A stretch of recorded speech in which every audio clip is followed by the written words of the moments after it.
Firefly Saga presents The Woodcutter and the Witch. Entire village noticed his transformation. People who once ignored him now sought his friendship. They flattered him, invited him to parties, and spoke sweetly of his success. When a man becomes rich, the world changes its face. Those who once mocked him now crave his favor, not out of love, but for gain.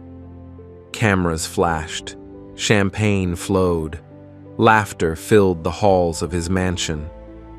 Yet every night, when the lights went out, the silence grew heavier.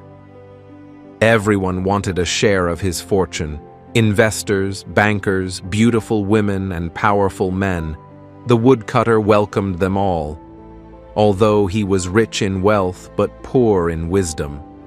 He spent money recklessly, on alcohol, parties, luxury, and gifts. He even married the most beautiful woman in the city. Though surrounded by people, he was utterly alone. One smart thing he did, however, was hide some of his gold safely in a basement beneath his mansion. Years passed, and his world began to crumble. His so-called friends deceived him. His investments failed. His wife ran away with another man, taking half his wealth. Broken and betrayed, the woodcutter gathered what little gold remained in his basement and decided to start a new life in a faraway land. But fate had one last lesson. A powerful earthquake struck the city, destroying everything in its path. His mansion collapsed into rubble. The woodcutter was injured and taken to a nearby hospital. Villagers rushed to the ruins, hoping to find treasure, and they did. They discovered his hidden basement filled with gold coins. Within moments, his last fortune was gone. When he learned what had happened, the woodcutter felt his world shatter. Shock turned into disbelief, disbelief into fear, and fear into an unbearable emptiness. Those who once surrounded him disappeared. His wealth, his family, his pride, all vanished.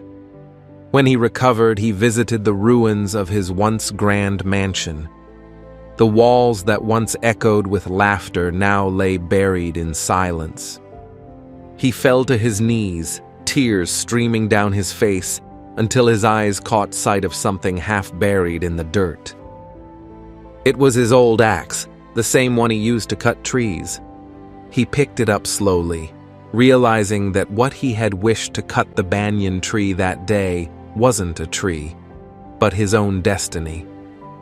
Moral: in chasing wealth, the woodcutter lost everything that made him human. True riches lie not in gold or mansions, but in love, family, and wisdom.